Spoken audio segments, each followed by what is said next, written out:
You're listening to the Himal Southasian podcast, Partitions of the Heart, Conversations with Harsh Mander. This is Season 1, Muslim Life and Death in Modi's India. Salam, Namaste, Zindabad, friends. This is one more, this is Harsh Mander. I've come back with another episode in our series, Partitions of the Heart. And in this season, we are talking about the crisis of Indian Muslims today. And we're doing this in partnership with Himal, who's been for almost 40 years being the best sort of documentation and reporting about South Asia. I have great pleasure in this session for multiple reasons. Professor Manoj Jha is here. I've known Professor Jha for I think some decades now, yes, and I looked at him as a very close comrade in terms of values and politics and so on. But in his more recent incarnation as a member of India's parliament, I'd say quite categorically that he is my single sort of favorite public representative that we have in parliament. His articulation of our country's deepest concerns is honest, brave, eloquent, and in this incarnation we have even more reason to admire and love Manoj Jha. So I'm really grateful that you've joined us. Interestingly, in this entire season, where we are trying to reflect on being Muslim in India today, you are the only person that I have included who is of non-Muslim identity, and for many reasons, you're a representative of the Indian people, of every faith, caste, identity, and the constitution itself which you hold. So Manoj, let's sort of,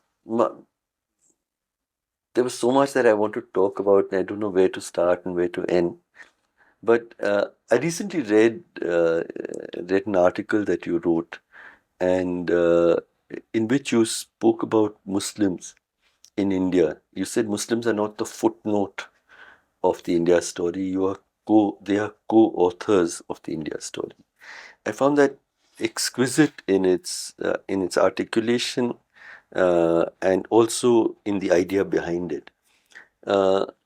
So, where do you see? I mean, the idea of India incorporated the idea of the Muslim being a co-author of the India story. They have been pushed into not just the margins of the India story, not even to the footnote, but they're being expelled from the India story in many ways. So just a reflection on what place was imagined and promised for India's Muslims in the India story, and where have we come? Harsh, thank you very much. When you said I'm probably the only non-Muslim in this series of conversation which you are having on behalf of Himal, I feel proud. Yes. But at the same time, I also believe it means lots of responsibility. And I don't know whether so far what I have been able to do. But the fact is, when I wrote that line and a series of pieces, in fact, today's death anniversary for our first Prime Minister. So normally either on his birth anniversary or death anniversary, I imagine writing to him. Or the last one which I wrote I wrote on behalf of Jawaharlal Nehru to our Prime Minister, Modi ji, what kind of India we should have. Anyway, why I said this, that when I had to write that they are not in the footnote, they are the real authors, Co-authors. co-authors of India's journey or India's genesis, in fact. I never thought I'll have to write this one day. Yeah. That's there lies the problem. Right. We never thought we'll have And that it's such a brave thing to say in today's times. Yeah. I mean, that worries me not only as a member of parliament or as a university teacher, as a citizen, because I believe. I mean, let me in the beginning itself. Let me tell you, Harsh, we have had scuffle, violence, but I have been repeating it that craving for peace was a default template of this country. Dog whistle politics was always there, but it was on the margin. We are seeing mainstreaming of dog whistle politics. I mean, that worries me that if a section of our population, you are not only aiming at political disenfranchisement, legal disenfranchisement, and there are instances for each one of social disenfranchisement, and the most is psychological one. We always had bridges across community, between two communities or three communities or multiple communities. Bridges are being burnt and it is being celebrated that we have burnt one more bridge. I think in that kind of context, we have increased the distances, deepened the chasms between. Creating distances have become the hallmark of contemporary politics, largely carried by the ruling party, which governs several states, including center. And as I said earlier, I repeat, not only distances are created, they are put on the as badge of honor. That we did this today. We did this today. So if you look at the legislation, if you look at the discourses, it tells you very clearly where Muslims have been relegated, and they can't even complain because their complaint will be given a communal color. So it's a kind of situation. You push me to the corner, and you can't even make me say that why I'm put in the corner. I in my conversations with Indian Muslim people of Muslim identity across the country, a word I keep hearing is fear. Most of all, कि डर लगा रहता है. The second word that I hear is a sense of betrayal. That कि was India always like this? Did we have we sort of were we fooling ourselves, or has India changed? That this is a second question that I hear very often, and there isn't so much rage as or anger as anguish, pain, that this is our country, this always will be our country. Why are we being treated this way? Look, fear and anger, generally they were considered negative emotions.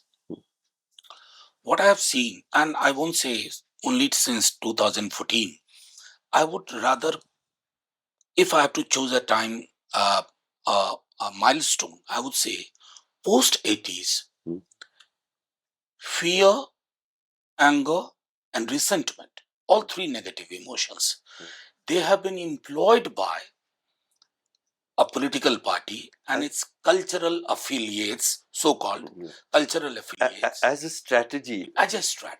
Yeah, that's absolutely right. Yes. And when fear and anger start dictating the political discourse, societal discourse, let's set aside political discourse, societal discourse, it ultimately harms the body of the nation. And what is the body of the nation? Relationship between people, between communities.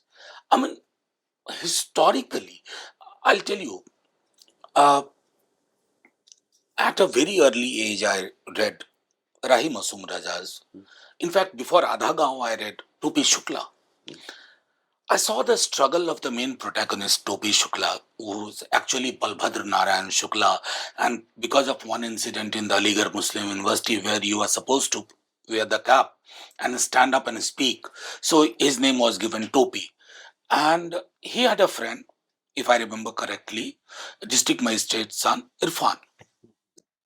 Their conversation also had problems rooted in the post-partition politics And prejudices. and prejudices. Now, those prejudices, which in fact, many a time we say that the conversation which used to be in the whisper have become Screens. they have become, I mean, they have occupied the central rostrum of our politics, of our everyday conversation. And fear, anger, and resentment, if you analyze them for a moment without on the basis of evidences, more often than not, you will realize that fear was crafted, anger was fictitious, resentment was constructed. Was constructed. No, I think absolutely so. So it's fear in the Muslim community and anger and resentment Amongst him. in the majority Hindu community is the politics of the BJP and its affiliates. Exactly. And look, when their chief ministers start speaking a language, I mean, I can't even say that who is not speaking. It's very difficult to find one person. Openly, you say it's a fight between 80 and 20. Yes. Our nation, I mean, the idea of this Indian nation was never based on this numerical composition. And religious identity. I mean, the whole point of India was that you might make a country based on religious identity, Yes, but even I think Jawaharlal Nehru, Talim said, he gave an example that one inscription does not erode, does not eradicate the other inscriptions which were previously written one by one, and there is space, enough space for everything. Now that idea has been broken. And that it is this layer upon layer and layer, that has made us who we are. But those layering, which were our assets, are presented to this generation and large number of people to this generation by their top leadership. And as a result of which the actions, I mean, cow protection. In the name of cow protection, what are you doing? Right. You are killing people merely on the idea that this meat could be, you make could be disappear. You become the forensic expert at that particular site, and Muslims suffer. They are lynched. They are bulldozed. Their houses are bulldozed. I mean, rule of law, as if earlier we used to say. Let me say this: that the idea of human right, the moment it traverses to the interiors of this country, it acquires a different. Now, in the mainland of this country, the idea of human right is based on who you are. What is your surname? I, as Manoj with a surname Jha, can write about lot many things, can speak about lot many things, but I cannot imagine my Muslim friends speaking same thing, not a same thing which I speak. And if they speak, they'll be penalized. I'll also be abused. But the state will not put me behind the bars. The most recent example, in fact, by chance, we're speaking today, an article of mine has appeared in Scroll about the arrest and criminalization of Professor Ali Khan, Mahmoodabad. I went through his posts over and over again to detect, by which stretch can this be called anti-national, seditious, or harmful of social harmony? And all I could find was really eloquent, beautiful appeals for peace and social equality. At the end of my piece, I wrote that, whatever he has said, I've been saying exactly the same. True. Probably with less eloquence than he did, but I have been saying it. In the days after the Pahalgam, I made videos, I've given talks, I've written pieces on the same lines. I am not, I'm get abused, of course, as you say, hugely all over social media, but I am not going to get arrested for making a call for peace. A professor of Muslim identity, extremely, well read, well educated, well spoken, loved by his students, makes an appeal for peace. He says civilian populations on both sides of the border suffer. Those of us who call for war are the people who never actually. He said things that must be said, and he's being criminalized. And even the Supreme Court decides to set up a special investigation team of 3 police officers, senior police officers, to detect what could be the hidden meaning behind a call for peace. This is extraordinary, and I think exactly. And so I concluded by saying that the spaces for dissent in our country have got very badly narrowed. But this recent event shows that for Muslims it's completely closed. You don't dare speak. You can't even call for peace. Harsh, in fact, I remember during our childhood and adolescent stage, I remember in my school, there used to be a typical magazine from virulent groups. Those who have become a dominant one today, they have occupied institutions and all kinds of processes they have captured. But I remember they used to get Muslims should be made second-class citizens. I never knew what that could second-class citizenship mean. Yeah. And what it means actually. I'm seeing it with my own eyes. I remember my friends from the Muslim community, their posture sometimes worries me. Important conversation, you would find them silent. Yes. You know why? Somehow they are losing trust even in people like us. They can't trust anyone. This nation was based on trust. Absolutely. Man, forget constitution, forget everything. There was a kind of civilizational understanding of the trust. That trust had no legal contract, emotional contract. That has been broken. Second, what worries me, and which I think not many people challenge, when you spoke about judiciary, I was surprised. I won't say surprised, shocked that police will investigate the language of a professor. What he meant, it's crystal clear. If you read it, a message is clear what he was talking. So the judge is saying that there's a dog whistle implied, which the judge cannot find. I'll tell you, Harsh. Right. If the employment of dog whistle was a major concern for my judiciary, they should have started from the top of the executive.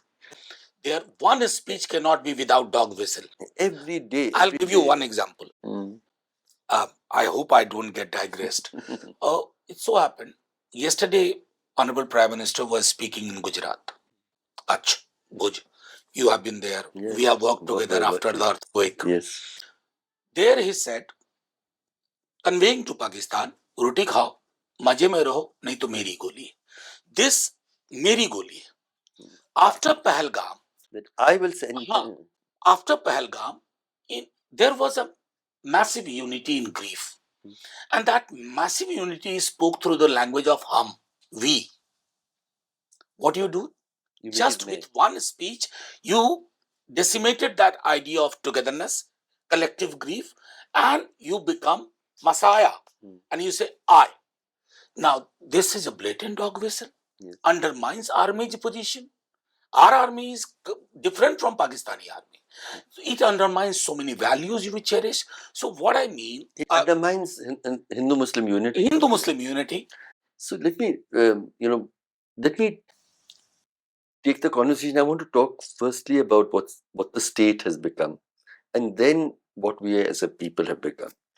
The state, I see cruelty. I mean, it's just incredible.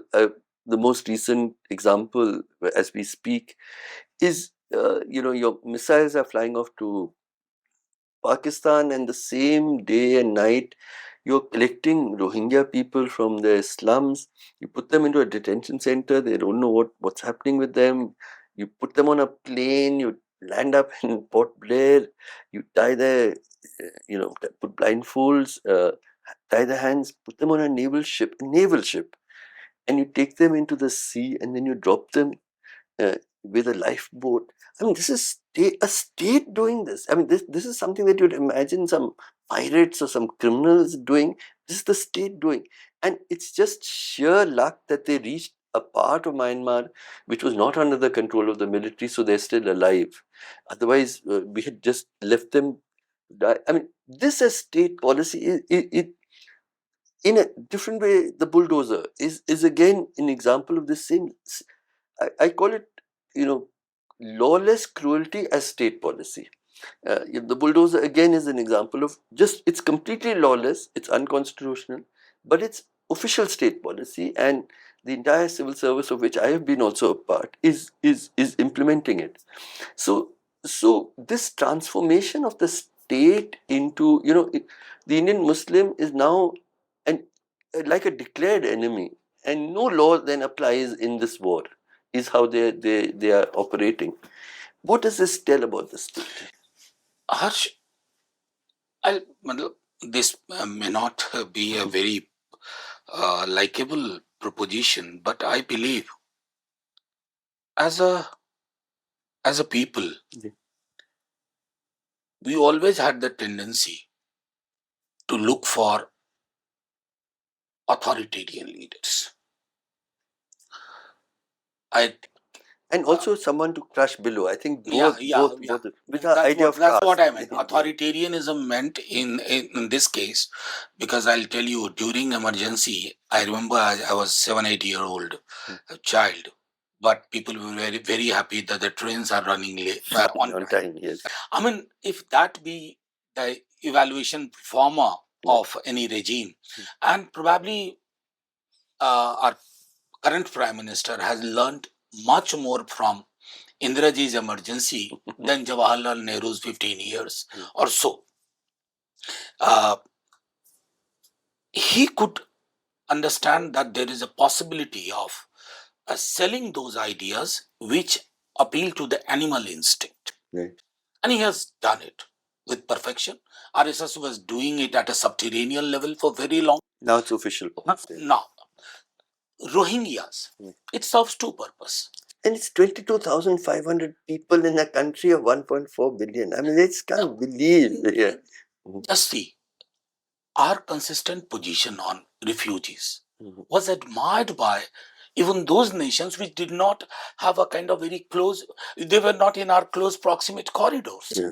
But our position on refugees, what have we done?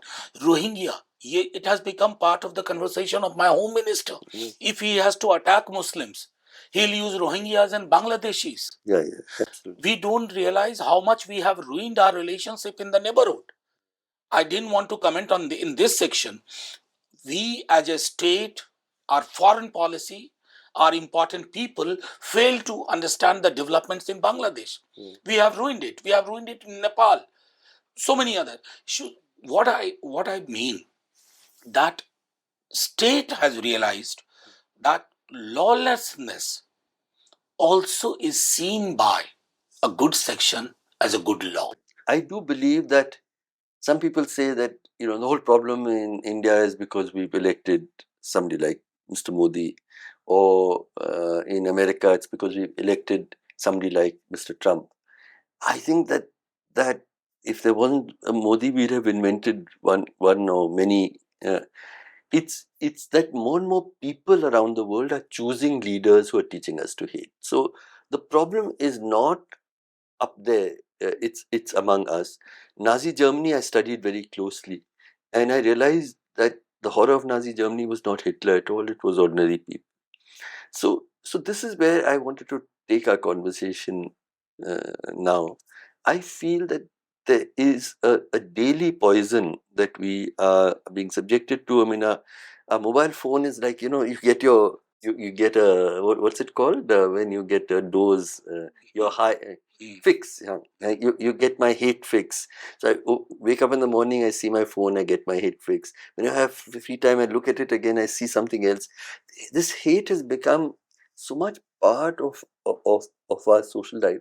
We're seeing a huge radicalization of the Hindu heart and mind, and one has to call it as much. There's very little radicalization of Indian Muslims. There's huge radicalization that is unfolding as I see it. Um, So I believe that more often than not, we look at an individual yeah. and forget the social processes which are generated. Hitler could come only post Second World War, not before that. Yeah. Now, post Second War, First World War condition, yes. post First World War condition, generated a kind of traction for somebody like Hitler fitted in that. Even in our context, I would say. No, but even good. Sorry, interrupting you. I do feel that we give a lot of, we revere, many of us revere Gandhiji, but the important thing was not Gandhi, but that the majority of Indians, Hindu, Muslim, Christian, Sikh, uh, believed in the idea of India that he presented to us. So it was society that made Gandhi, and not Gandhi who made society. Yes. And the same society, you now look. What I'm saying that post 1980s, look, many factors work. A kind of economic situation, prosperity or the non-prosperity of the middle class, then a shift from public sector to a liberalized economy. Market can sell anything. If it finds that love has few takers, hate has more takers, it will package hate. That's what social media is doing. That's what it is happening. In that context, I remember there was a letter written by Rahim Asum Raza to Kamleshwar. Okay. There was a short-lived magazine, Ganga. Okay. I remember he wrote a letter saying, "Yaar Kamleshwar, ये मौसम बदलने का नाम क्यों नहीं ले रहा?" He was referring to hate. Yeah. I'm talking about 86, 87 or 87, 88. But that was really जब मौसम बदला और तब से बदला ही तब से बदला. I could see the drift. Now, the drift which appeared drift that time, it is a tectonic shift. And that's why I believe that many people who believe in electoral defeat of the regime, I'm not concerned. I have said this in parliament, outside, that arithmetic can defeat this regime. But the metrics have been changed. And I'm seeing a large number of supposedly secular democratic parties choose to remain silent when it involves Muslims. Number one. Number two, Idgah story you said. Recently, while I was speaking on Waqf in Parliament, I requested all BJP members that, remember, Hamid purchased a chimta for his grandmother. Absolutely. Do we even know did Premchand tell us from where he bought that chimta? Now, when you come across boycott Muslims, buy only from Hindus, or then you remember what these stories were trying to tell us. Yes. And this, as I said, tectonic shift has generated so much of gap. I don't see in immediate future any kind of resolution, resolving this kind of crisis. It's a crisis for us as a nation state. It's a crisis for us as India, which we always admiringly called idea of India. That idea of India is broken, and it was an idea made of, uh, should I say, fine crockery material. So once it is broken, you cannot quick fix it. Yeah, you're absolutely right. You're absolutely right. But you happen to be the only politician in our entire conversation. So I want to place a major sort of burden on your shoulders, which I feel your class has completely failed the nation with. I agree very strongly that simply a change of government is not a solution of the problem. Yet, the experience in Karnataka, friends there tell me it was so oppressive.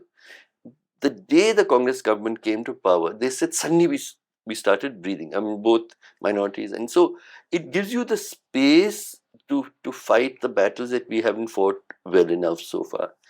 But the silence of of the Congress party significantly, I feel, when Muslims are lynched, when yeah, the this whole bulldozers, persecution, etc.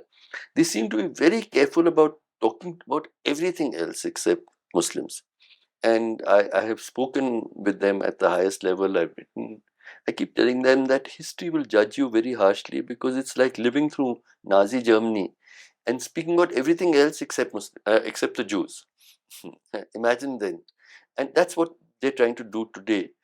After this whole dispute on Sambal, I looked at the 1991 debates in Parliament about the law which said that that you cannot change the character Places of worship act. Places of Worship Act.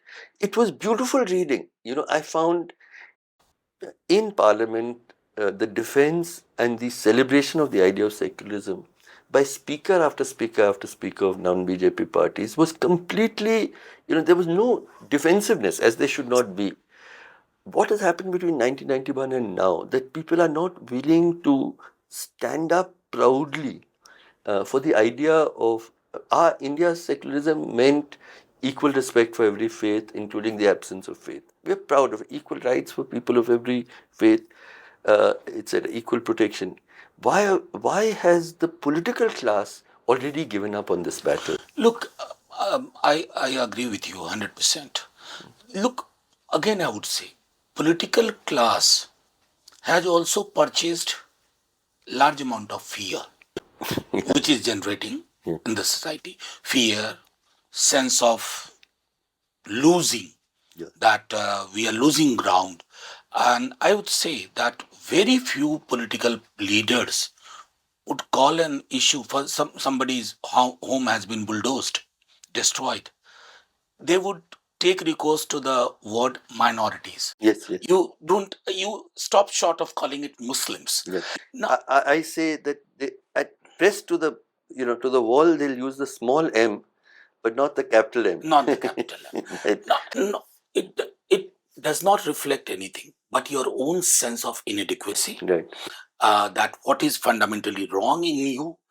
And I have been saying this, that political parties' job is not simply to contest election. Yeah, no, Political its party main job is between between two elections. What have you done? If the narrative, you say the national narrative, I'll not quote the important leaders, but while the debate was on in Parliament in 2019, uh, first on CA and RC, or even on Article 370 abrogation, which I believe Article 370 was actually gone, is what it was simply a psychological bridge, which was to the advantage of India, that psychological bridge.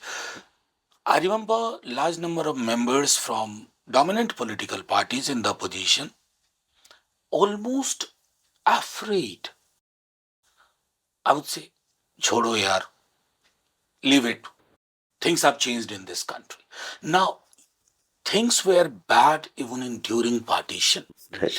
But I believe that the leadership and the ideological connect of that leadership to the idea of India, they had differences. As before the conversation started, we all know that Gandhi was not a god. Gandhi had his own failings. Nehru had his own weaknesses. Ambedkar had also his kind of inadequacies. They were ordinary people with extraordinary dreams. Now, the current political class has succumbed to economic dream and a very strong moral compass. a very strong moral compass. Moral compass is destroyed. It's destroyed. That's Or I would say morality has been redefined. What you were saying that the case of Germany, that if you see Hannah Arendt's book, Ekman in Jerusalem, ordinary men and women, yeah. those who are not in politics, but they have been brought to this idea that if you tell them that should we, just put a question, should we put all the Muslims of this country in the gas chambers and make them disappear? I won't be surprised if 3/4 of the people say yes, do that. That's the level where we have Where reached. they think that is the terrifying thing. But I feel it may not be. I mean, I long to believe that it won't be 3/4 of them. Same here. Maybe 20-30%, but that's terrifying. But our wishes, Yeah. our wishes are our wishes. Yeah, no, that is true. But I was saying that apart from the failure of the moral conscience, I also feel it is a huge insult to the Hindu community. Because what you are saying, when you adopt Hindutva as the only way of political success, what you're actually saying is that every Hindu has already got radicalized. So they will be angry if I say I'm adhering to the constitution, Muslims should also have equal rights, etc. And so I think that assumption that Hindus are going to reject you if you stand for constitutional secularism, I think is also an insult on Hindus. For that, all political parties, all of us have to work hard. Yeah. Look, I have been saying this, that holding a book of constitution in one hand is an important act of resistance. But that's not enough. Yeah. You have to vernacularize it. Yeah. Take it to the people. And live it. Live it. Yeah. It has to be a lived reality. But ordinary Indians, Manoj, I think keep living it. I mean, what happened after the Pahalgam terror. I mean, the way the Kashmiri people came out, they took the tourists who were terrified into their homes. They stood on the highways. I agree with you, Harsh. What worried me after Pahalgam, celebrities launched hashtags. Kashmir hamara. Why couldn't you say Kashmiri bhi hamare? Kashmiri hamare ho. I mean, this love for the land, not for the people. Yeah. This Hindutva business is also about that you don't talk about caste-based non-representation, discrimination. And I'm glad even Congress has started speaking about these issues. Earlier, it used to be only the regional parties like us or the DMK. But with the Congress also, it is strategic. It is not organic. It is not organic. Why? That's why I said, when I say movement like a structure, a movement, not a superimposed movement, a movement with your own people. Yes. That's why, even on this Waqf issue, I personally feel that more than the Muslims, Hindus have to fight this battle. It's brazen defiance of constitution. No, you made that statement and I really liked it because it's being seen as a particularly religious issue of Muslims. What do the rest of us have to do with it? To tell you very precisely, it's a straight struggle between injustice and justice. Right. Discrimination and justice. Insaf or zulm. The battle, really what you are saying, I think, and what I've often felt, is that the battle is not, the battle of the ballot box is not central. The battle of the hearts and minds is where we haven't done enough, not just the secular political parties, so-called secular political parties, but we in society who subscribe to a left progressive position, we have not worked among the people enough. No, as far as your case, and I can actually think of 100 people all over India. You all have been working on these issues, not when there has been such a huge paradigm shift. Even before you could, when you We saw heard, where it was going. when you saw that it is coming, Yes. you tried to alert. In fact, I remember lot many occasions when we had this conversation. But I believe the rest of the one important thing which I believe that the separate movements are there. They are strong in their own niche. But you Dalit don't- movement, yeah. farmers movement, agricultural laborers movement, trade union, whatever is left of those trade union of old days. I think the missing part is solidarity network. Movements have become a kind of islands.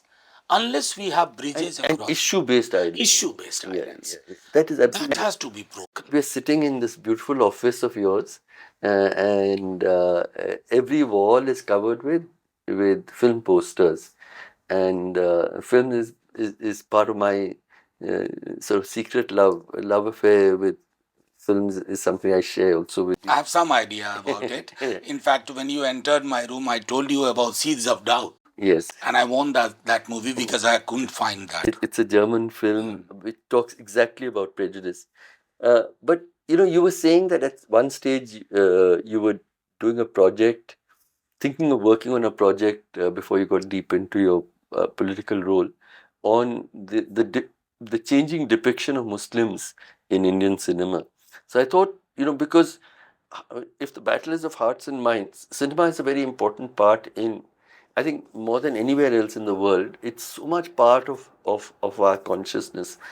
So what has changed in the depiction of India's Muslims in our cinema, popular cinema, and what does it indicate? I'll tell you, apart from my own work, which was published, I think, You did publish something. representation of Muslims in Indian cinema. That was at MA dissertation or MPhil dissertation level. But then, before I come to that, recently there is a book. I was in the release function by Nadira Khatun, a post-colonial Muslim identity, Bollywood and Muslim identity. That's much more detailed work. But what I saw, look, the phase we call Nehruvian phase. Yes. Even if we were poor and were struggling on so many fronts, there was a kind of idealism which you referred to when you spoke about Gandhi and Nehru. So that idealism where a Muslim would be shown as somebody who will take the bullet on his chest in order to save it. Probably we needed those kind of cinema in that. And you always had the Rahim Chacha. Rahim Chacha. And so that continued almost till Sholay, when you see A.K. Hangal, I mean Rahim Chacha. And that was a depiction. I'll just give you one instance. Till the Well, he's 70s, still 50 years old. Yes. till 70s, after Azan, the cinematographically speaking, you would find a welcome scene.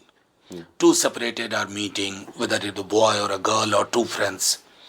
But post 90s, with Azan, you will come across bomb blast. So what happens?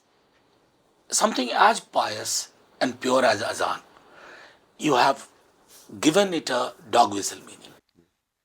So that kind of thing, I mean, today, can anybody think of making Garam Hawa Yeah. or Salim Langde Pe Matro? We can't. Because, as I said, the tectonic shift, and it has huge impact.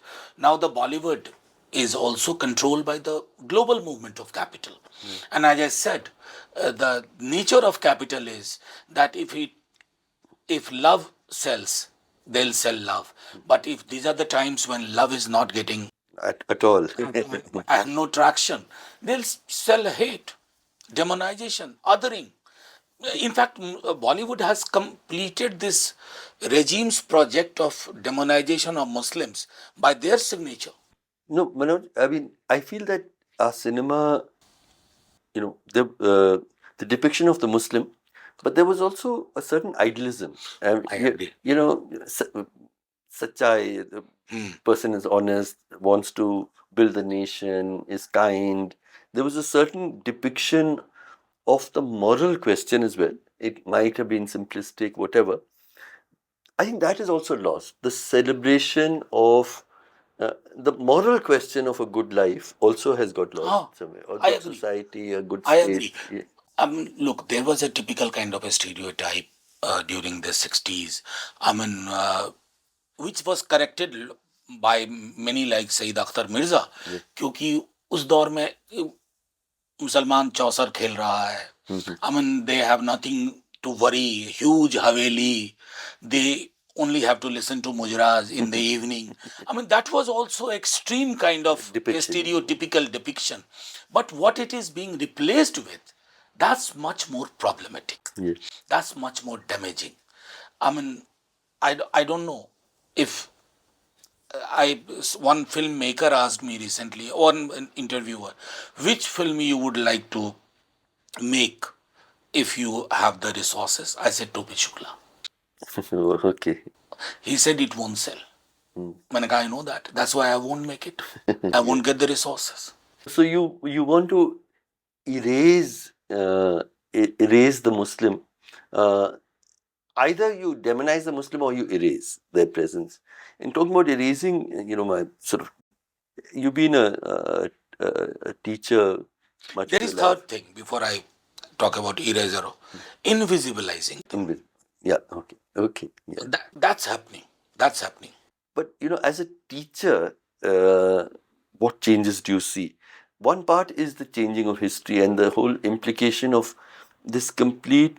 It's as if the 1,000 years where we had Muslim rulers didn't exist.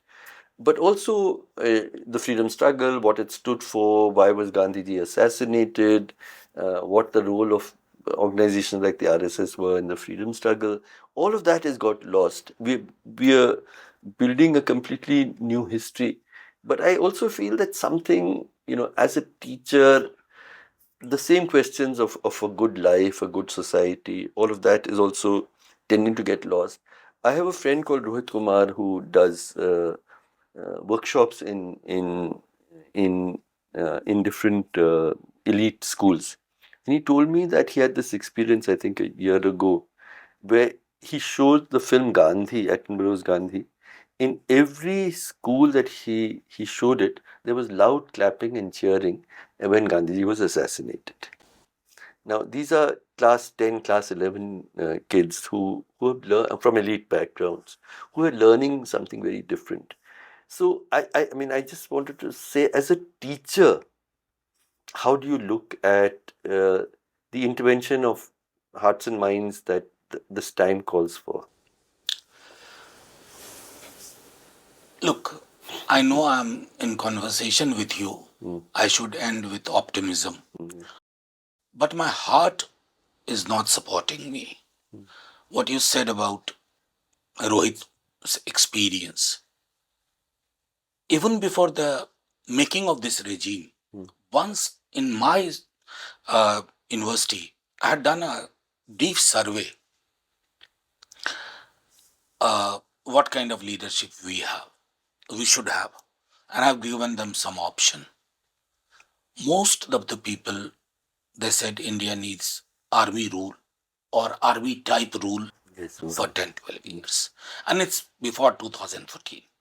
So there was something changing. There was a churning taking place. Probably I've even heard where they had to choose their hero, and Gandhiji just won a little bit over Hitler. 1 point, 2 points.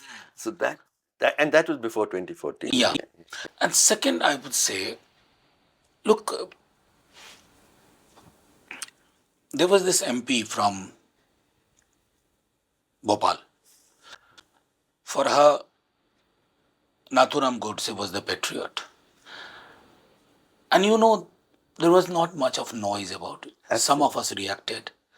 And I found that the ones who reacted against this horrifying posture were much less in number than the ones who celebrated this statement. So that is worrying, and that's what I was saying. 1991 is not that far away. The words in in Yes. in proud defense of secularism. Now you're saying, I would request you, right? except for one or two members of parliament, just see how many times the word secular comes now. Yes. It has disappeared. It has disappeared. You're defensive about even saying. Yes. You're defensive about Muslim. You're defensive about secularism. Calling secular. Yeah. If you have to talk about Muslims, first you will choose minorities. Yes. If you are forced to speak about Muslims, no, must say Muslim. So you will add Muslims and Falana and Chimkana and Dimkana. In fact, Rahul Gandhi speaking, I think even in Cambridge, he was asked, "Is there a problem with India's Muslims?" So he said, "Yes, there is a problem with SC, ST, OBC, something, and minorities. This unwillingness to even call out the most." This, I think, we can't expect BJP to have a delete button on their politics and persona. But some of us... We have pushed too many delete buttons in ours. Yes. Ours, we need to have some delete buttons. We need to say Muslim, because even if we are numerically weak, at least Muslim community gets a sense that their loneliness is also shared by people. That I see. I mean, my work is very limited in scale, but I do find, and I'm sure you find it, that the solace of just an acknowledgement is so important, which our leaders are not willing to give. But country will pay a heavy price for it. You know why? Because I dug history. I never see that a country whose even 2% population is alienated, that has done well. Here it's a question of a huge section of your population. 200 million people. Yeah. And they are intrinsic to your persona. Yeah. But so, I in my last question, I'll try to push you into a space which you are unwilling to, and that is hope. Where do you see hope? I mean, there has to be hope. If we are to search for hope in these times, where would you find it?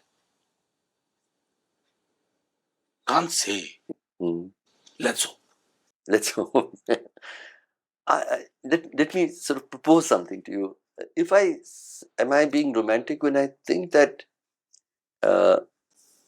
large sections of working class Indians are still living the idea of India? Is that your experience? They are living at two levels. One, they have not, I would say, completely dissociated from that idea of India. But they have another idea which has been, as you said, fixed. Which has been given. And that idea, which is ugly, obscene, detrimental to the health of the nation. And false. Yeah. The young people of this country, someday, and that day could be soon, maybe not so soon, they'll take up the cudgels. They'll repair. Maybe I'm not there to see that. Thank you for listening to this episode of Partitions of the Heart. You can find more Himal podcasts like the South Asia Review of Books and State of South Asia on YouTube, Spotify, and Apple Podcasts. Support Himal's independent journalism by becoming a Himal patron today. We'll be back soon with another great conversation. See you then.